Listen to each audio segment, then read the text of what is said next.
In the coastal village of Obodo, nestled between thick forests and the mighty river, everyone knew the rules. These weren't just suggestions. They were laws passed down through generations, written in blood and tears. Respect the river. Honor Mami Wata. Never, ever pollute her sacred waters. The elders would say it every morning. The children would whisper it before sleep. But Adanna thought she was above the rules. She thought her beauty made her untouchable. Her father's wealth made her invincible. Her uncle's position as chief made her immune to consequences. She was the most beautiful girl in the village, the richest, the proudest. And very soon, she would pay the ultimate price for her arrogance. This is the story of how pride can cost you everything. How ignoring ancient warnings, dismissing the wisdom of your ancestors, and mocking forces you don't understand can lead to a fate worse than death itself. A fate that would make her wish she had listened. A fate that would serve as a warning for generations to come. Every single morning, before sunrise, when the sky was still painted in shades of purple and orange, the women of Obodo would gather at the river. It wasn't just a routine. It was tradition. It was sacred. It was the thread that connected them to their mothers, their grandmothers, and their great-grandmothers before them. They would walk in silence, clay pots balanced perfectly on their heads, their footsteps in rhythm with each other. The journey to the river was a meditation, a moment of peace before the chaos of the day began. They would kneel on the riverbank, their knees pressing into the soft mud, hands clasped in prayer position, heads bowed in reverence. They would offer prayers, whisper words of gratitude, thank Mami Wata, the water spirit who had blessed their village with fish that filled their nets, with rain that watered their crops, with life itself flowing through every stream and tributary. Without her blessing, the village would die. Everyone knew this. Everyone respected this. Mama Nkechi, the oldest woman in the village, a woman who had seen 73 rainy seasons, would pour libation. Her hands would shake slightly as she lifted the calabash filled with palm wine. Mother of waters, queen of the deep, protector of our people, we honor you, we thank you, we respect your home. May you continue to bless us with your presence. May our children's children remember your name. The other women would echo her words. Amen. Aseh, may it be so. But Adanna, she arrived when she pleased. Sometimes at dawn, sometimes at noon, sometimes not at all. No prayers fell from her lips, no respect showed in her posture, no gratitude lived in her heart. She would wash her expensive clothes directly in the river. Clothes imported from Lagos, from London, from places the other women had only heard about in stories. Her soaps were foreign, filled with chemicals that smelled like flowers that didn't grow in their village. Chemicals that turned the clear water cloudy and white. Chemicals that made the fish swim away, confused and gasping. Pollution that choked the life from the river, slowly, steadily, surely. The other women would watch in silence. Their faces showed disapproval, but their mouths stayed closed. They were afraid. Afraid of what? Afraid of Adanna? Not exactly. Afraid of her father, Chief Okonkwo's brother, who controlled half the land in the village. Afraid of her uncle, who could banish families with a single word. Afraid of her sharp tongue, which could spread rumors that destroyed reputations. So they watched. They whispered among themselves when she left, but no one dared confront her directly. Adanna could do whatever she wanted, or so she thought, or so everyone thought. But the river was watching, and the river never forgets. Adanna's mother, Obioma, was different from her daughter in every possible way. Where Adanna was proud, Obioma was humble. Where Adanna dismissed tradition, Obioma clung to it like a lifeline. She remembered the old ways. She remembered the stories her mother told her. Stories of what happened to people who disrespected Mami Wata. Stories that ended in disappearances, in madness, in deaths that couldn't be explained by medicine or logic.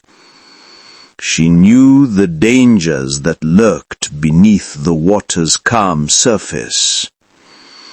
One evening, as the sun set and painted the sky in brilliant reds and golds, she pulled Adanna aside. They stood in the doorway of their compound, the smell of cooking fires filling the air around them. "My daughter," she said, her voice heavy with concern, almost breaking with the weight of what she needed to say. "You must stop disrespecting the river. I'm begging you, not as your mother giving orders, but as someone who loves you and fears for your life. Mami Wata is watching. She always watches. Nothing escapes her eyes. Every insult, every pollution, every mockery, she counts them all. And when the count becomes too high, she acts." Adanna laughed. Not a small chuckle, a full, loud laugh that echoed across the compound. "Mother, please, stop embarrassing yourself with these superstitions. These are just stories old people tell to scare children into behaving. Tales to make us obey rules that don't make sense anymore. There is no spirit in that river. It's just water, H2O, hydrogen and oxygen. I learned that in school. It's science, not magic. There is no woman living under the water, no spirit with a fish tail and magical powers. It's just a river." Obioma's face went pale. Her hands began to shake, her voice barely audible now, thick with fear and disbelief. "Just water?" she whispered. "Then tell me, my daughter, why do the fishermen catch nothing when you pollute it? Why do their nets, which used to overflow with tilapia and catfish, now come up empty? Why do the few fish they manage to catch float to the surface dead the morning after you bathe there? Why does the water turn dark and smell of rot when you throw your waste into it? Is that science too?" It was true. For 3 weeks now, maybe longer, the fishermen had been struggling. Men who had fed their families from the river for generations were now returning home with empty nets and empty stomachs. Their children cried from hunger. Their wives looked at them with questions they couldn't answer. The few fish they managed to catch were sick, their scales falling off, their eyes cloudy and dead, even before they were pulled from the water. Something was wrong. The village elders gathered under the ancient Iroko tree in the center of the village. They sat in a circle, their faces grave, their voices low and serious. They whispered amongst themselves, debating, arguing, trying to understand what had angered the river. What had they done? What had the village done to deserve this punishment?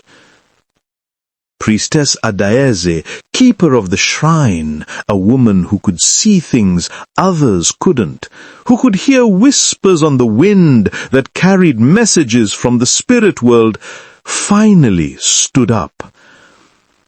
Her announcement silenced everyone. "Mami Wata is angry," she said, her voice carrying across the gathering like thunder. "Someone has been disrespecting her home.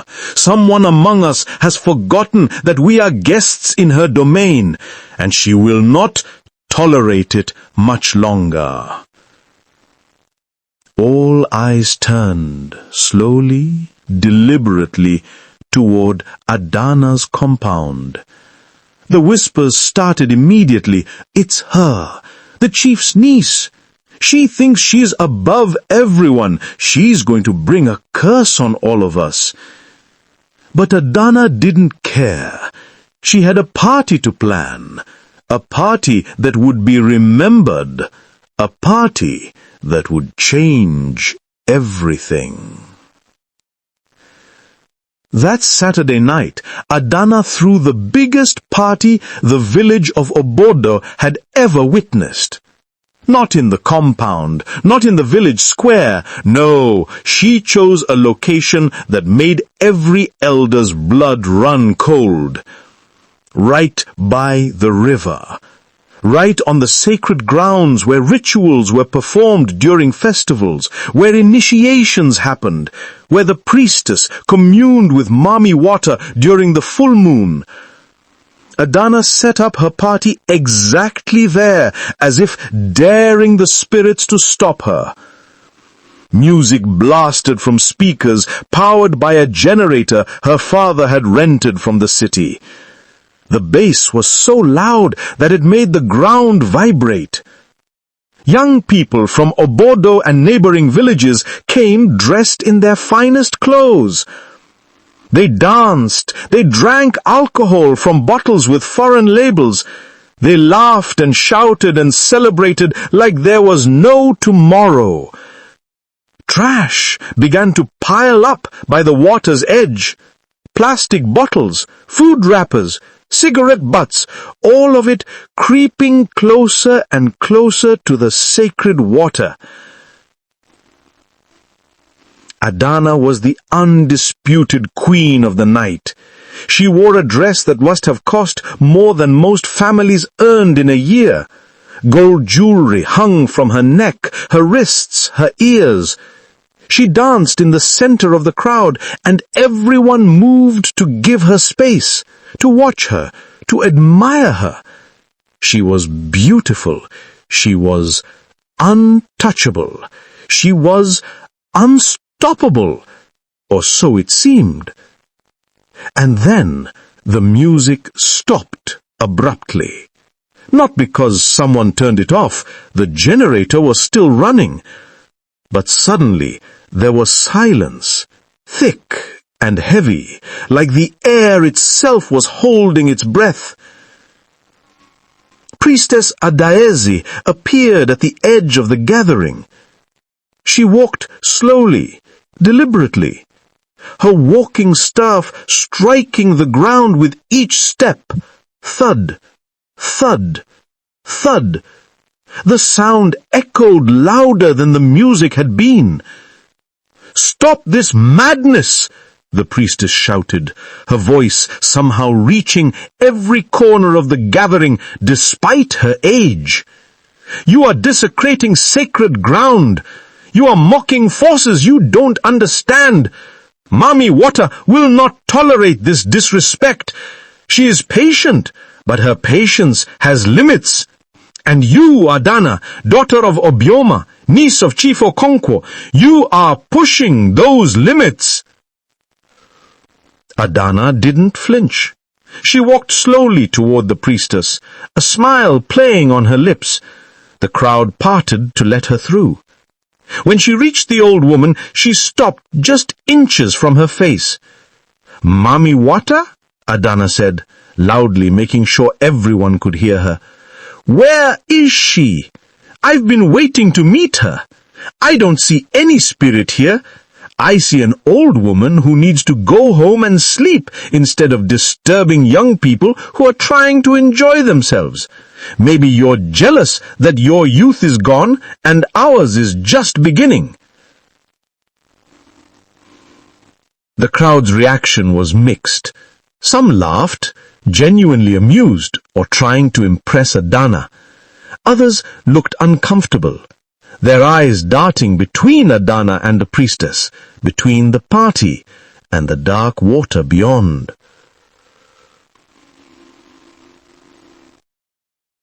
But Priestess Adaeze didn't laugh. She didn't even look angry. She looked sad. Deeply, profoundly sad. Like she was watching someone walk into a fire her staff and couldn't pointed it directly at Adanna's chest. "You have been warned, child. Not once, not twice, many times. What you mock today with your laughter and your pride will claim you tomorrow. And when it does, remember this moment. Remember that you were given every chance to turn back, every opportunity to ask for forgiveness, and you chose mockery instead." The priestess turned and walked away, disappearing into the darkness beyond the firelight. Adanna shrugged, turned the music back up even louder than before, and the party continued. But something had changed. Something in the air felt different now, heavier, colder despite the heat of the night. And if anyone had been watching the river closely, they might have seen it. A ripple on the surface, though there was no wind. A shape moving beneath the water, though no fish swam at night. Eyes that glowed for just a moment in the depths, watching the party, watching Adanna, counting, waiting. That night, Adanna returned home exhausted from dancing, from laughing, from being the center of attention. She fell into bed without even removing her jewelry or her makeup. Sleep came quickly, but it didn't last. She woke up suddenly in the middle of the night, her body drenched in sweat. The heat was unbearable, suffocating, like she was sleeping inside an oven. Her sheets clung to her skin. But as she sat up, trying to catch her breath, trying to cool down, she realized something was very wrong. She wasn't just sweating. Her bed was completely soaked. Not damp, not moist. Soaking wet, like someone had poured entire buckets of water on her while she slept. She touched the sheets with trembling hands, brought her fingers to her nose, sniffed. The smell hit her immediately. River water. That distinctive smell of mud and fish and vegetation. She was lying in river water. But her windows were closed. She could see them from her bed, latched shut. Her door was locked from the inside. She had locked it herself before going to sleep. No one could have entered her room. No one human, at least. She got out of bed, her legs shaking, and moved to the window. The village was silent at this hour. The river gleamed in the distance under the moonlight, still, calm, beautiful, and terrifying at the same time. And then she saw her reflection in the window glass, and her breath stopped completely, because her reflection was smiling, a wide, unnatural smile. But Adanna's face was frozen in fear. She was not smiling. Her reflection's mouth was moving, forming words, speaking silently. But Adanna's lips were pressed tightly together. She watched in horror as her reflection mouthed 3 words, slowly, deliberately, making sure Adanna understood. I see. Adanna jumped back from the window so fast she almost fell. Her heart was pounding so hard she thought it might break through her chest. She looked at the window again, holding her breath. The reflection was normal now, moving exactly as she moved, doing exactly what she did. But the message had been delivered. The warning had been given. Adanna didn't sleep for the rest of that night. She couldn't. Every time she closed her eyes, she felt water on her skin. Every time she tried to rest, she heard something. A voice, distant, calling her name from somewhere far away, somewhere deep, somewhere beneath the water. Morning light finally came, and Adanna told herself over and over that it was just a nightmare, just exhaustion from the party, just too much alcohol affecting her mind, making her see things that went there. Nothing more, nothing supernatural. As she got out of bed, still trying to convince herself, her foot landed on something sharp. She looked down and her blood went cold. Cowrie shells. Not just a few. Dozens of them. Maybe 100. Arranged in a perfect circle around her bed. River shells. The exact same shells used in Mami Wata rituals. Shells that only came from the deepest part of the river. Shells that the priestess used during ceremonies. Her mother entered the room at that moment carrying breakfast, and saw them. The tray fell from her hands, food scattered across the floor, but Obioma didn't notice. She was staring at the shells, her face completely drained of color, her mouth open in a silent scream. "Adanna," she finally whispered, her voice breaking, "she has marked you. Mami Wata has marked you as hers.